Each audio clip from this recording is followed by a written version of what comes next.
Welcome to the last module for this course. And before I begin talking about the subject, which is personal care for pastoral counseling and spirituality, I wanted to first just thank you for all of your time and commitment to this course. Throughout these weeks, I've read all of your comments and responses, and I could tell that you really took the time and put in a lot of thought and energy in your posts, and I really do appreciate that commitment and thoughtfulness to this course, and I hope that that you got just as much out of it as well. But I really did enjoy reading your comments, and I thank you for all of your participation. Okay, so with personal care, the first thing I'd like to say is I'm working with a couple students and a previous student who's in a doctoral program right now to complete the book I talked about earlier on pastoral care and counseling.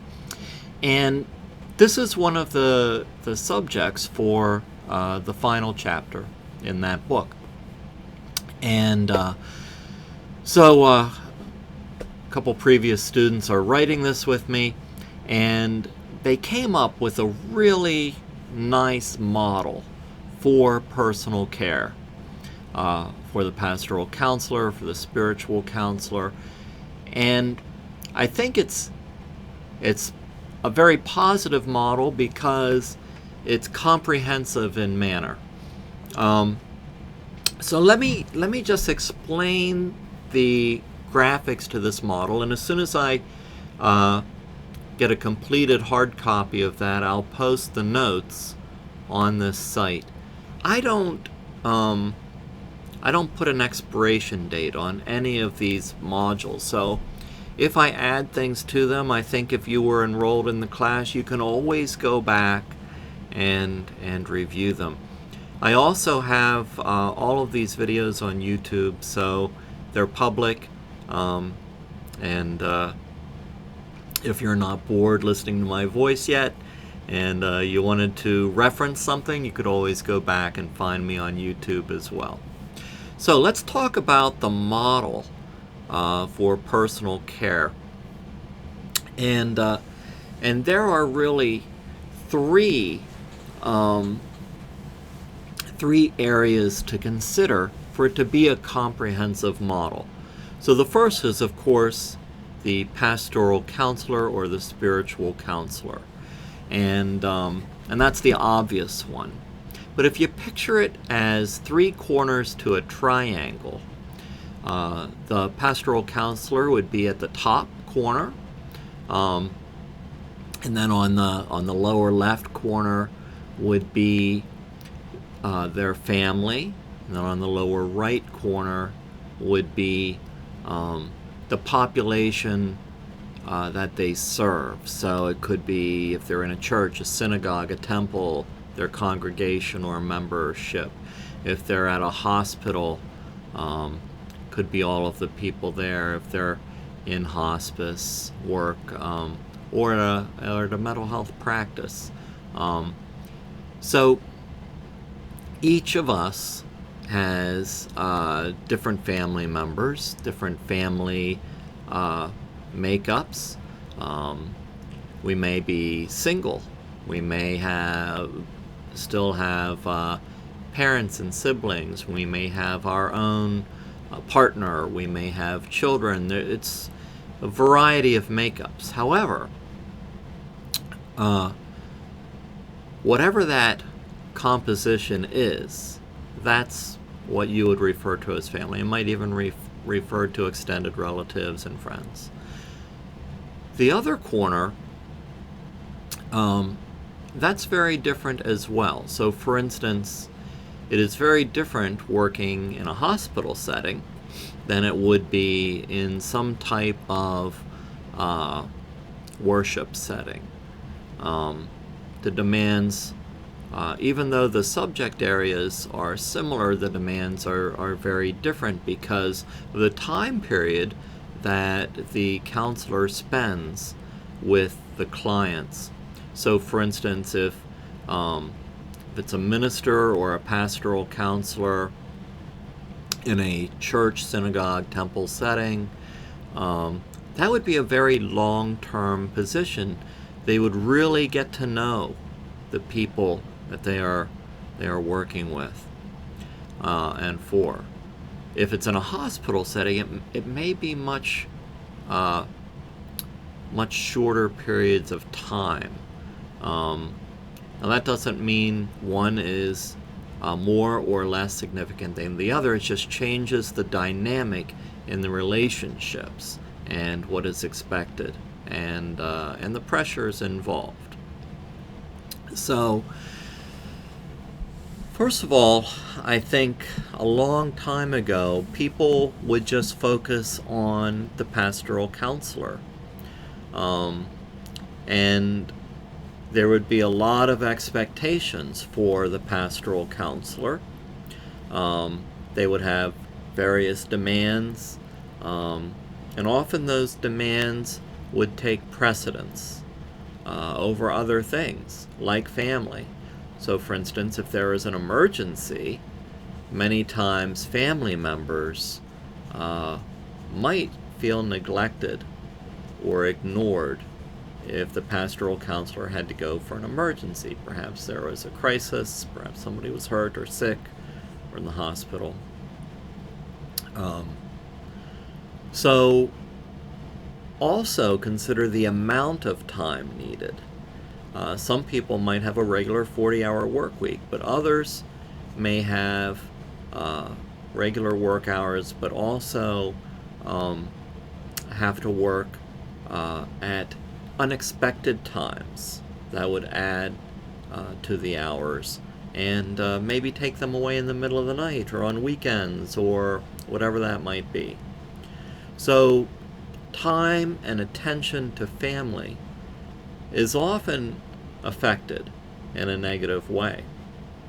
So not only is the family affected in many ways by the time commitment, but also the family, if it's in a worship environment, is often part of that community as well.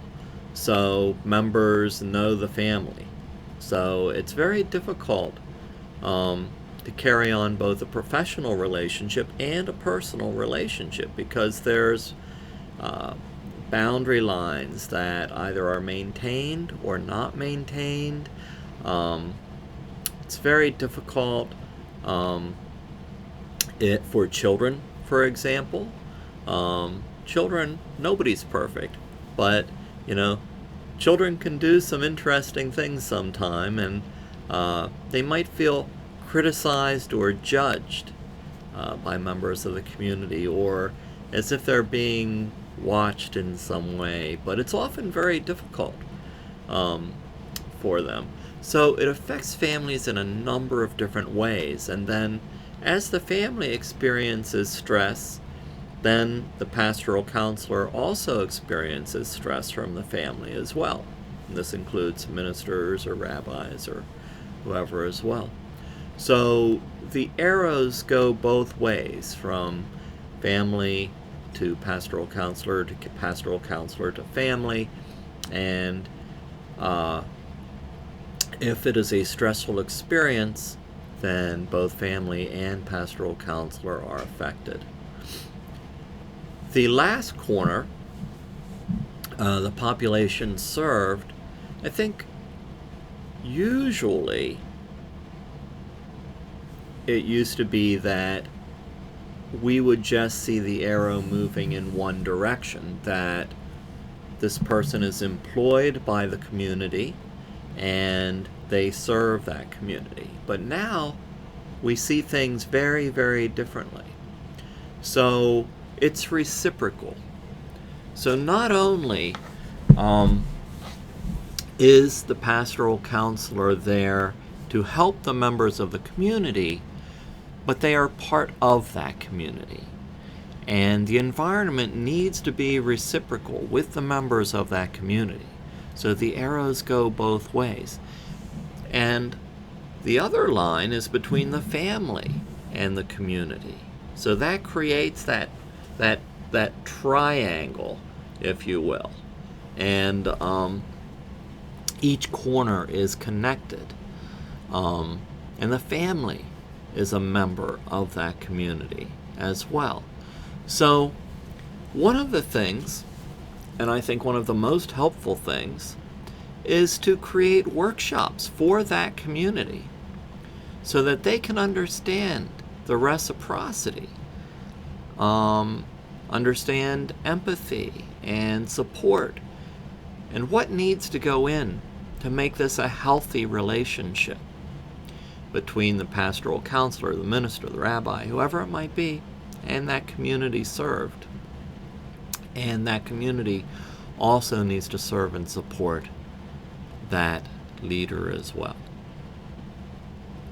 So it's a mutual, caring environment.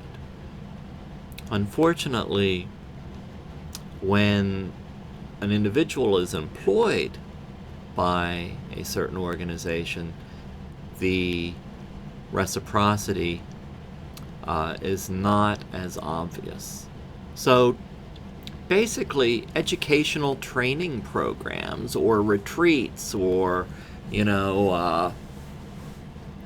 any type of informational talks, maybe one afternoon or, over a potluck supper or something like that.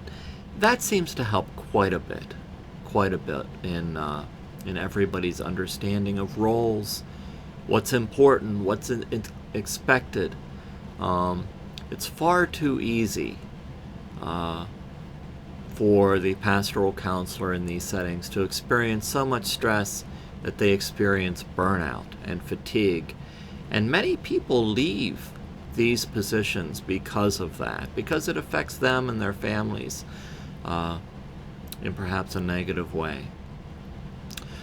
Another thing is making sure that everybody understands that it is just as important to have a healthy family relationship for the pastoral counselor, or the minister, or the rabbi, to maintain happiness, health, productivity, and they have to allow for family time, for attention, for vacations.